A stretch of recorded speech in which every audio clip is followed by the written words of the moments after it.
नमस्कार, मध्य प्रदेश की बात में आप सभी का स्वागत है। मैं हूं आपके साथ विजय कुमार पंड्या। मध्य प्रदेश की कांग्रेस सरकार ने लोकसभा चुनाव से पहले ओबीसी वर्ग को 27% आरक्षण देकर मास्टर स्ट्रोक खेला था, लेकिन सरकार का यह मास्टर स्ट्रोक हाईकोर्ट में धराशायी हो गया।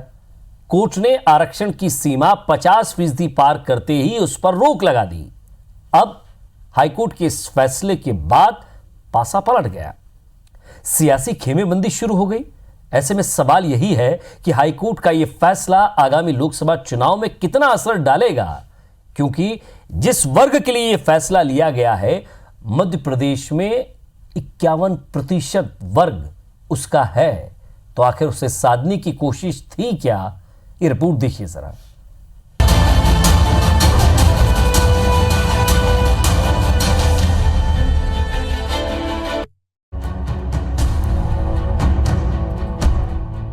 मध्य प्रदेश में आचार संहिता लगने से पहले कमलनाथ सरकार ने ओबीसी आरक्षण को 14% से बढ़ाकर 27% कर दिया था। सरकार के इस फैसले को कांग्रेस का मास्टर स्ट्रोक माना जा रहा था, क्योंकि प्रदेश की 29 में से 10 लोकसभा सीट में जीत की चाबी ओबीसी वोटर्स के हाथ में है। लेकिन जबलपुर हाईकोर्ट में दायर एक याचिका ने समीकरण को बदल दिया।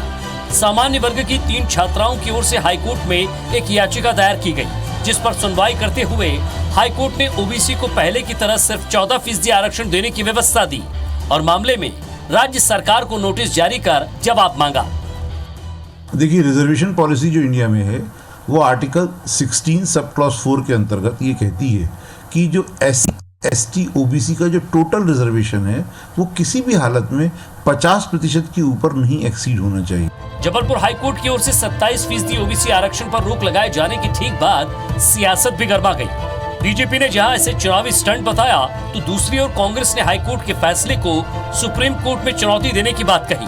कांग्रेस को ये कोई इस प्रकार का कोई अधिकार नहीं है जब तक कोई कानून में बदलाव नहीं होगा, और इनने जो अध्यादेश जारी किया था ये गैर संवैधानिक था। 15 साल से प्रदेश के ओबीसीओं को गुमराह कर रहे थे। मोदी जी हो, शिवराज सिंह चौहान हो, चाहे उमा भारती हो, चाहे गौड़ साहब हो, तमाम ओबीसी के नुमाइंदे ओबीसी की राजनीति करते हो, ओबीसी के कंधों पे चढ़ के मुख्यमंत्री बन गए, पर उन्होंने इनके समाज के लिए कुछ नहीं किया था। यहाँ तक कोर्ट का सवाल है, हम इस लड़ाई को सुप्रीम कोर्ट तक लड़ेंगे और ओबीसी का अधिकार उनको दिलाएंगे। हालांकि जबलपुर हाईकोर्ट ने राज्य सरकार से जवाब मांगकर 2 हफ्ते बाद इस मामले पर सुनवाई तय की है, जिस पर अंतिम फैसला बाद में आएगा। लेकिन इस फैसले से बीजेपी की बाँछें जरूर खिल गई हैं। इधर ओबीसी वोटर्स ये समझने की कोशिश में है कि आखिर उसका सच्चा हमदर्द कौन है और आम चुनाव में वो किसके साथ जाए। विजेंद्र पांडे, IBC 24, जबलपुर। तो इस याचिका ने किसी की बातचीत तो खिला दी है, लेकिन किसी को वाकई तनाव में ला दिया है, और किसी को अगर तनाव में लाया है सबसे ज्यादा, तो वो है कांग्रेस सरकार मध्य प्रदेश की, क्योंकि 14% से बढ़ाकर 27% किया था, और इसी 27% को 3 मेडिकल छात्राओं ने नीट प्री PG काउंसलिंग में ओबीसी को बढ़ा हुआ आरक्षण देने के खिलाफ हाईकोर्ट में याचिका लगाई थी। और जिन्होंने याचिका लगाई, आदित्य संघी जी याचिकाकर्ताओं के वकील हैं, वो हमारे साथ हैं, उनसे हम बातचीत करेंगे। आदित्य संघी जी, जो याचिका आपने लगाई उसमें क्या था, और साथ ही साथ किस चीज का हवाला दिया गया, विस्तार से जानना चाहूंगा आपसे।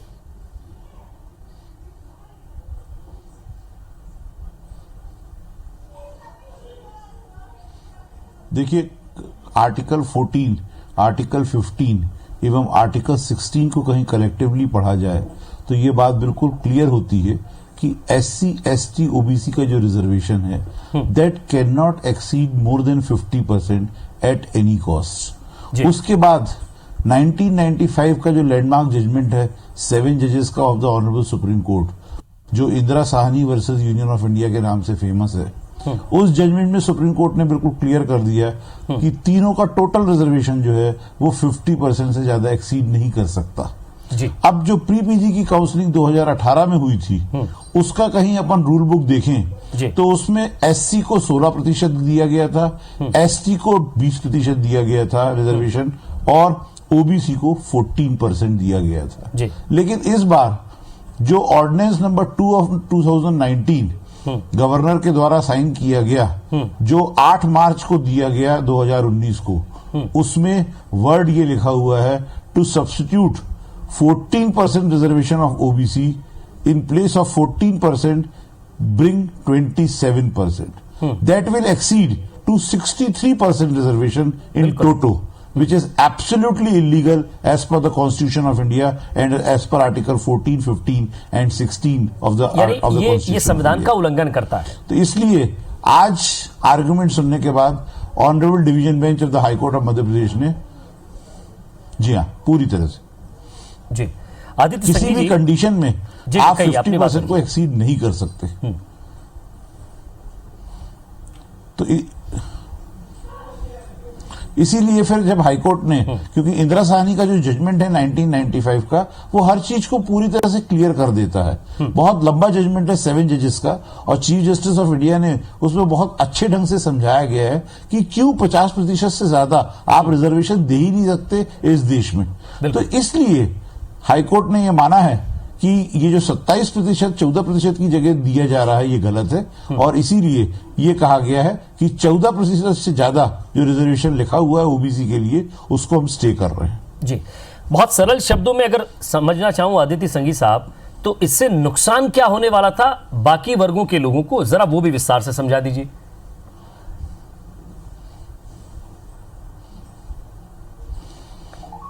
देखिए, जैसे मेरी जो छात्राएं हैं, ये नीट 2019 का एंट्रेंस एग्जामिनेशन दी थी। ये तीनों की तीनों जो है जनरल कैटेगरी की है। यही पूर्ण मुद्दा है कि कहीं ये 14% से बढ़ा के 27% पे ओबीसी को रिजर्वेशन दे देते, जिसका तात्पर्य ये होता कि जो जनरल कैटेगरी के छात्र हैं उनका हक मारा जाता। और ये जो 3 छात्रा हैं, हो सकता है इनको इनकी चॉइस की एमडी, एमएस, ऑर्थोपेडिक्स वगैरह सीट जो इनकी मिलनी चाहिए, वो इनको नहीं मिल पाती जी। तो जनरल कैटेगरी के छात्र का हक मारा जाता है। जी, स्वाभाविक सी बात है कि इसको लेकर छात्र तो तनाव में होंगे ही सही। तो मैंने अपने आर्गुमेंट में भी उठाया था जी कि सर, मेरिट इज पैरामाउंट। जी,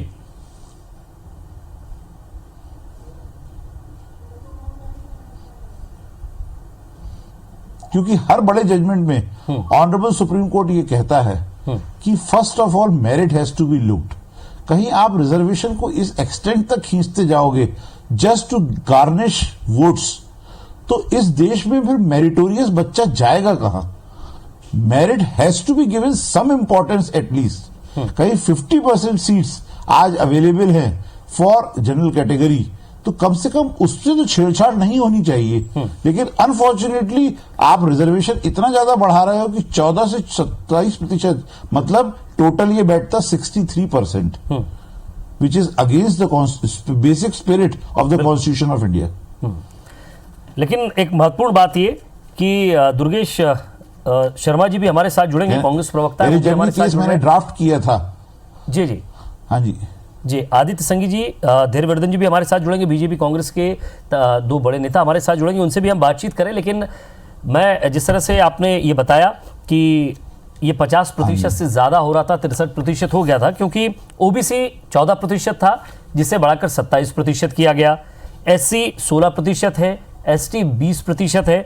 लेकिन यहां यह कहा जा रहा है सरकार की तरफ से कि हम विशेषज्ञों की सलाह लेंगे। तो क्या आपको लग रहा है कि कोई लूप होल्स इसमें दिखते हैं, या किसी न किसी चीज से इससे बचा जा सकता है? ऐसी कोई स्थिति सामने आ सकती है?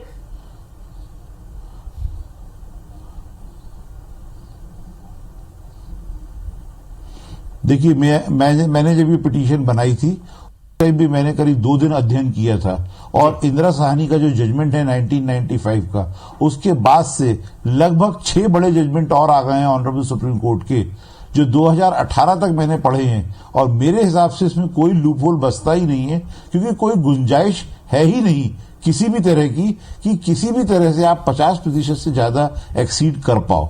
और रही बात, क्योंकि एडवांस नोटिस तो जाता ही है, तो एडवोकेट जनरल को तो कॉपी दी गई थी, इसमें कहीं कुछ होता तो डेफिनेटली एडवोकेट जनरल के ऑफिस से इसमें रिप्लाई पेश होता। जी, यानी कि संविधान संशोधन के बिना इसे पूरा नहीं किया जा सकता, स्पष्ट यही समझे।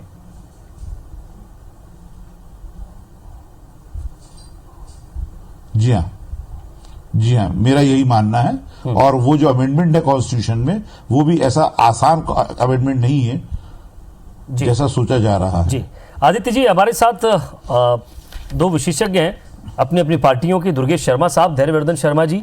दुर्गेश जी कांग्रेस प्रवक्ता हैं, साथ ही साथ धैर्यवर्धन जी बीजेपी से हैं। धैर्यवर्धन जी, एक डायलॉग था, मैं यहाँ अभी बाद में जाऊंगा दुर्गेश शर्मा जी के पास। एक डायलॉग था कि खुश तो बहुत होंगे आज आप।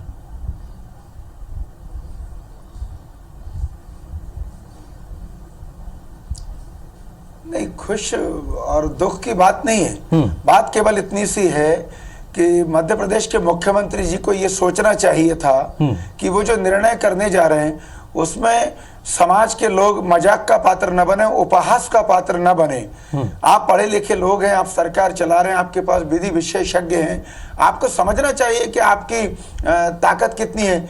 आप क्या राज्य की कोई सरकार संविधान के विरुद्ध जा सकती है? ऐसा निर्णय करने की आवश्यकता क्या थी? आप उसके पास एक मत होते, विचार विमर्श करते, भारत सरकार से आपको क्या सहयोग चाहिए था, आप देखते, यदि गुंजाइश थी तो आपको आगे बढ़ना चाहिए था। भारतीय जनता पार्टी की सरकार ने तो पिछड़ा वर्ग कल्याण आयोग बनाया, इसलिए क्योंकि हम सबका साथ सबका विकास के पक्षधर हैं। पर केवल लोकसभा चुनाव में लाभ लेने की मंशा से पूरे पिछड़ा वर्ग के साथ जो खिलवाड़ किया है मुख्यमंत्री जी ने और कांग्रेस की सरकार ने, कांग्रेस पार्टी ने, आज जनता धिक्कारेगी उनको, किसी भी कीमत पर उनको माफ नहीं करेगी। उपहास का पात्र बना दिया आपने। जी दुर्गेश शर्मा साहब, आखिर ऐसा कौन सा तरकश का तीर होगा जब अब चलाना पड़ेगा? क्योंकि विशेषज्ञों की राय भी यही कहती है, और साथ ही साथ आदित्य संगी जी कह रहे हैं कि संविधान में संशोधन के बिना उन्होंने पूरा पढ़ लिया है, समझ लिया है, अब उसके बिना ये पूरा नहीं हो सकता। तो आखिर किस बिना पर 27% करने की कोशिश की थी? क्या आपको लग रहा था कि अगर पिटीशन नहीं लगती तो लोकसभा में सफलता मिल सकती थी इस मुद्दे पर?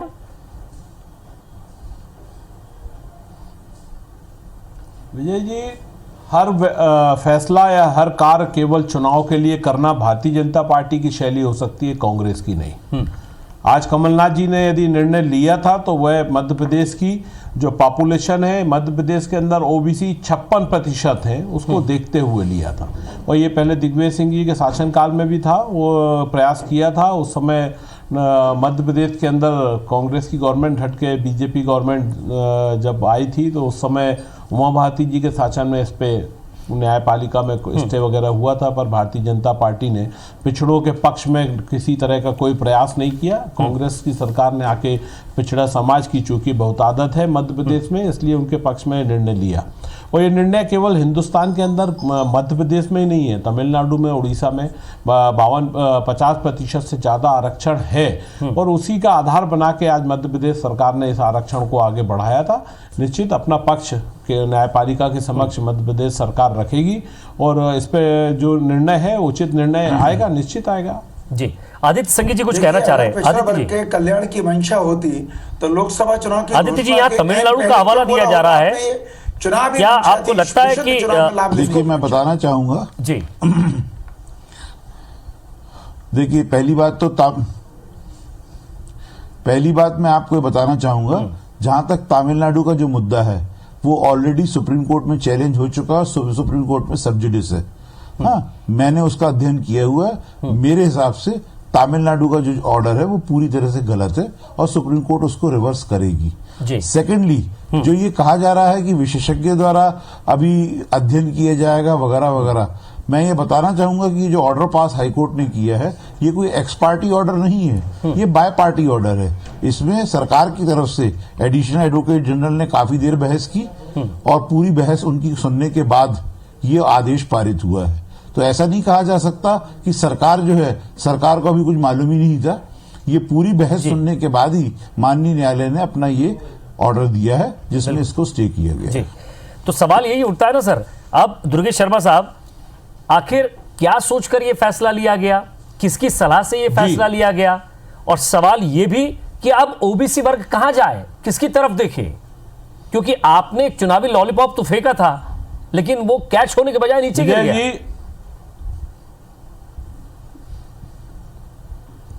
नहीं विजय जी, चुनाव का रणनीति पे नहीं है, क्योंकि मध्य प्रदेश के ओबीसी समुदाय की एक मांग थी, उस मांग को पूरा करने का वादा लेके कांग्रेस सरकार आई थी। कांग्रेस ने अपने वादों पे आगे बढ़ा है, प्रयास किया है, और उस प्रयास को न्यायपालिका के समक्ष यदि आज प्रस्तुत, जैसा माननीय वकील साहब, ये बात भी आपकी मान लेता हूं दुर्गेश जी कि ये चुनाव को लेकर नहीं था, आगे उन्होंने उसमें मौका भी ये आपकी बात मान ली जाए कि चुनाव को लेकर नहीं था, तो साहब थोड़ी दिनों और पहले फैसला ले लेते, ताकि आपको पिटीशन लगना, पिटीशन में जाना और विशेषज्ञों की सलाह लेना, ये जितनी भी व्यथा थी ना, ये पूरी हो जाती। लेकिन अब आचार संहिता लगी हुई है, और अब जब इस पर फैसला आएगा सरकार में, नहीं विजय जी, कहिए सर। विजय जी, आचार संहिता का मतलब ये नहीं है कि न्यायालय में जा नहीं सकते। एक सप्ताह के अंदर 7 दिन के अंदर मध्य प्रदेश सरकार उच्च न्यायालय में जाएगी, निश्चित जाएगी, न्यायालय में जाएगी, न्यायालय से फैसला भी आएगा साहब। से कोई लेना देना सवाल नहीं, ये है, प्रक्रिया सवाल ये है कि एक सरकार जब फैसला लेती है, मैं कोई ये न्यायालय में आचार संहिता वाली बात नहीं कर रहा हूं सर, इतना नॉलेज मैं भी लेकर बैठता हूं। सवाल ये है कि आप ये बताइए कि एक सरकार जब फैसला लेती है ना, तो सरकार के वकील, सरकार के रणनीतिकार, सरकार के विशेष सलाहकार तमाम वहां मौजूद रहते हैं। और जिस तरह से आदित्य संघी जी कह रहे हैं कि कोई अकेले पिटीशन दायर करके वहां कोई हाईकोर्ट ने फैसला नहीं सुना दिया, आपकी सरकार की तरफ से भी वकील मौजूद थे वहां, आपकी सरकार की तरफ से भी लोग मौजूद थे, उन्होंने अपनी राय दी वहां, उन्होंने अपना पक्ष रखा वहां, कोई पक्ष नहीं चला। विजय जी नहीं, विजय जी, न्यायपालिका का निर्णय आज पूर्णतः, ये आप ये नहीं कह सकते कि इसके बाद में कहीं कोई स्थान नहीं है आपकी बात को रखने का।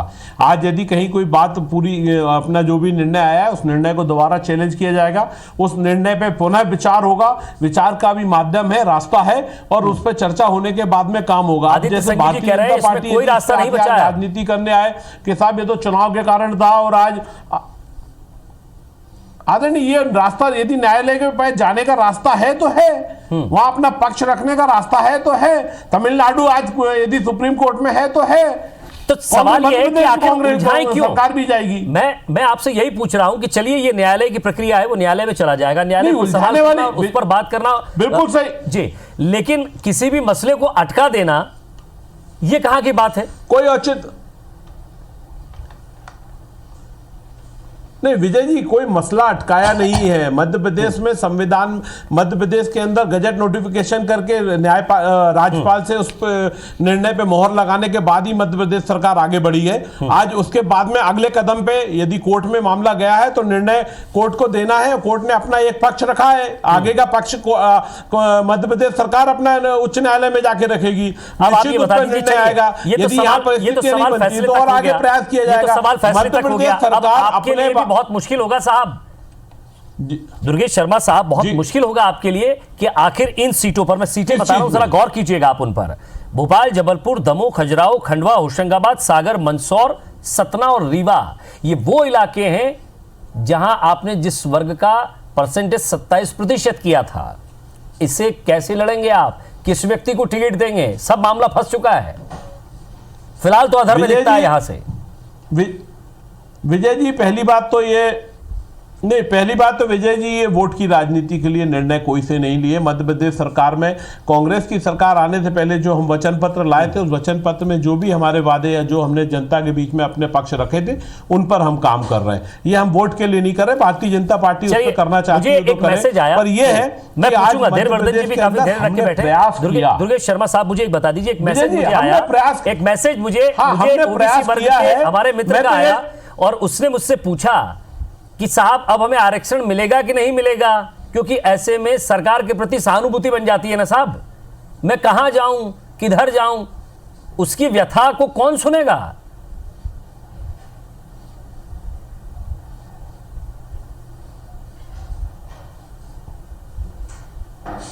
दुर्गेश जी, आवाज आ रही होगी आपको? जी बिल्कुल आ रही विजय जी।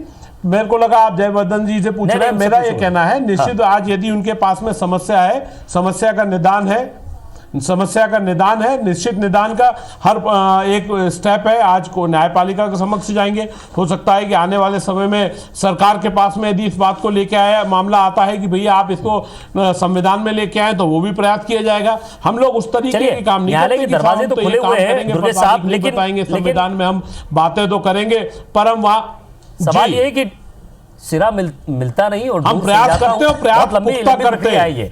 चलिए धैर्यवर्धन साहब, कहीं ना कहीं आप लोगों के लिए भी सीधे तौर पर कोई भी सुधार, कोई भी नया कार्य लंबी प्रक्रिया से ही गुजरता है और तभी सफलता मिलती है।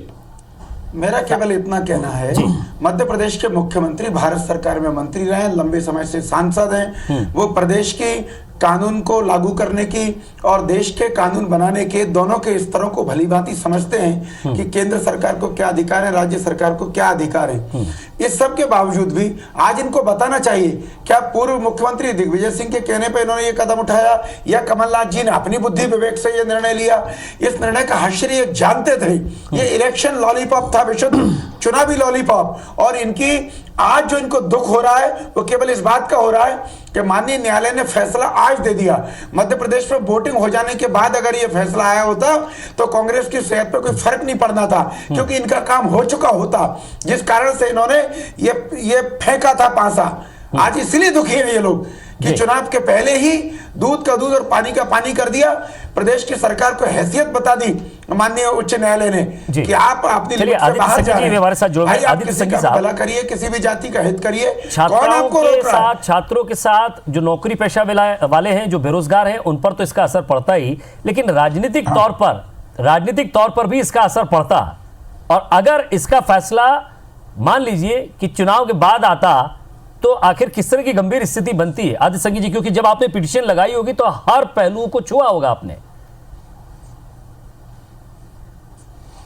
देखिए सरकार की तरफ से ये बहुत कोशिश की गई कि किसी तरह हाईकोर्ट जो है, हाईकोर्ट को बना लिया जाए कि अभी स्टे ना किया जाए, और बार बार ये रिक्वेस्ट की गई कि समय दे दिया जाए, जवाब पेश कर दिए। लेकिन मेरे आर्गुमेंट यही थे कि इसको एक मिनट भी स्टैंड नहीं कर सकता under the eyes of law. क्यों? क्योंकि सुप्रीम कोर्ट के जजमेंट के टोटली अगेंस्ट है ये। भारत के संविधान का बेसिक स्ट्रक्चर जो है रिजर्वेशन पे, उसके पूरी तरह विपरीत है। इसलिए माननीय न्यायालय ने मेरे आर्गुमेंट सुनने के बाद ये निर्णय लिया कि रिप्लाई तो आप पेश कीजिए 2 हफ्ते के अंदर, लेकिन अभी हम स्टे कर रहे हैं। तो इसलिए इसको स्टे को बहुत इंपॉर्टेंट माना जाए, क्योंकि मध्य प्रदेश हाईकोर्ट किसी चीज को स्टे कर रही है, वो भी डिवीजन बेंच, सिंगल जज नहीं, डिवीजन बेंच, 2 जजेस का फैसला है ये। और एडिशनल एडवोकेट जनरल ने अपनी पुरजोर कोशिश की थी कि किसी तरह केस को बढ़वा लिया जाए और केस को करीब महीने भर बाद लगे या 2 महीने बाद लगे, लेकिन हाईकोर्ट ने इस पे स्टे दे दिया। बिल्कुल, यानी ये कोशिश की गई थी सरकार की तरफ से। मैं एक महत्वपूर्ण बात आपसे पूछना चाहता हूं दुर्गेश शर्मा साहब, और आदित्य जी आपसे एक महत्वपूर्ण सवाल, पहले फिर दुर्गेश जी के पास जाता हूं। हाँ जी, पूरी कोशिश की थी कि अगर ये याचिका नहीं लगी होती तो क्या आपको यहां से एक दिखता है कि एक राजनीतिक लाभ मिलने की कोशिश हो जाती?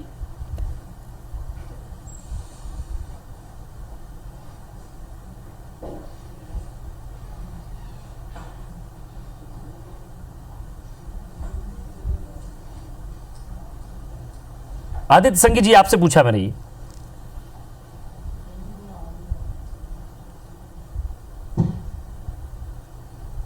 हाँ जी, मेरा ये कहना है कि कहीं ये याचिका ना लगी होती और आज इसमें बहस ना हो पाती किसी वजह से, तो एक तो क्योंकि होली की छुट्टियां जो है लगभग 3 से 4 दिन की छुट्टियां आ रही हैं।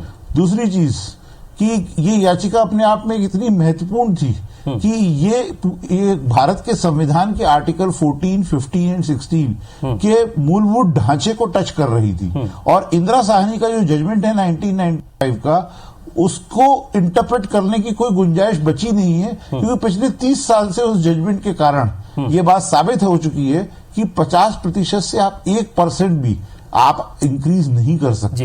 चलिए सर, आपको बावजूद भी इस तरह का ऑर्डिनेंस लाया गया। बहुत कम समय में जवाब दीजिएगा। जो 10% आरक्षण जो है, जो केंद्र सरकार की तरफ से आया है, उस पर आपने विचार नहीं किया, उस पर आपने कोई बात नहीं की, और अपनी तरफ से एक नया शिगुफा ले आए जो संविधान के साथ छेड़छाड़, 40, 50 और 60 जो धारा है उसके साथ छेड़छाड़ करने की बात करता है।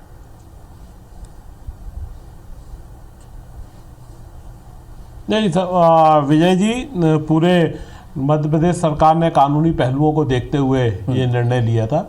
मैं तो देववर्धन जी से पूछना चाहूंगा कि आज मान लो न्यायपालिका के अंदर इस बात को समर्थन नहीं मिलता और न्यायपालिका से यदि आरक्षण को मध्य प्रदेश सरकार के पक्ष में यदि निर्णय नहीं आता, तो क्या केंद्र के अंदर धैर्यवर्धन जी की पार्टी इस आरक्षण के पक्ष में खड़ी होगी कि नहीं होगी? चलिए 10 सेकंड में जवाब दे दीजिएगा धैर्यवर्धन जी। जो आज ये लोग कर रहे हैं कि नहीं साहब हम विरोध कर रहे हैं, तो मेरा धैर्यवर्धन जी से पूछना है कि यदि केंद्र में परिस्थितियां ऐसी निर्मित, भैया हल्का और भारी क्यों? मैं तो सिर्फ एक पूछना चाह रहा हूँ कि क्या, अरे भैया इसमें क्लियर करो, ओबीसी इस बात में क्लियर करो, सबका हित करेंगे। ये संघी सोच मत बताओ।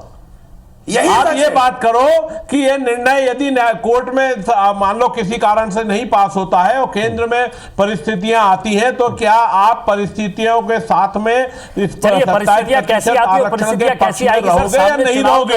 अपना स्पष्ट नजरिया देश को बताओ। चुनाव की बेला में जाने का समय है और आप कह रहे हैं कि अभी हमारे साथ रास्ते खुले हुए हैं। केवल विजय जी, अरे विजय जी, मैं कह रहा हूं चुनाव है, आचार संहिता है, उसके बाद में सरकार बनेगी, कांग्रेस की बने या किसी भी दल की बने, केंद्र में सरकार बनेगी, आरक्षण का मुद्दा उस समय भी आएगा, आरक्षण हम 27% लेके उस समय भी खड़े रहेंगे, हम केंद्र में भी अपना पक्ष लेके जाएंगे। तो यदि हमारी सरकार है तो हम पक्ष रखेंगे। और धैर्यवर्धन जी आपका भी, लेकिन सवाल ये आएगी कि नहीं आएगी? वर्ग के लिए ये फैसला किया गया था, इसकी तादाद ज्यादा है, बड़ा फर्क पड़ता, लेकिन फिलहाल पूरा मामला हाईकोर्ट में चला गया है। बहुत बहुत शुक्रिया आप सभी का, नमस्कार।